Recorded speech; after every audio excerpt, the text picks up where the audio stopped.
আজ হলো জন্মাষ্টমী। আর জন্মাষ্টমীর দিনে রাধা গোবিন্দকে তালের বড়া না দিলেই নয়। সোজা চলে গেলাম তাল কুড়াতে পুকুর পাড়ের কাছে। জলে নেমে বড়মা মাছ নয় তাল ধরছে। এবার তালটাকে নিয়ে আসল খেলা শুরু। তালটাকে যত বেশি পেটাবে তাল থেকে তত বেশি পাল্প বেরোবে। তারপরে তালের খোসা ছড়িয়ে আবারও ভালো করে পেটাতে হবে। তারপরে চালুনি দিয়ে ভালো করে তালটাকে ছেঁকে ছেঁকে তালের পাল্পটা বের করে নিতে হবে। আর তালের বড়ায় তো নারকেল না দিলেই এক্কেবারে তালের বড়া ফ্লপ হবে, তাই নারকেলও ভালো করে কুড়িয়ে দিতে হবে। তারপরে চিনি, ময়দা, সুজি দিয়ে তালটাকে ভালো করে মেখে রাখতে হবে।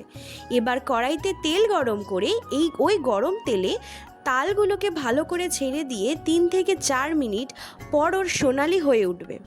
একদম জন্মাষ্টমীর লাইটিংয়ের মতো সোনালি হয়ে উঠবে। আর হ্যাঁ, হয়ে গেল এই যে তালের বড়া।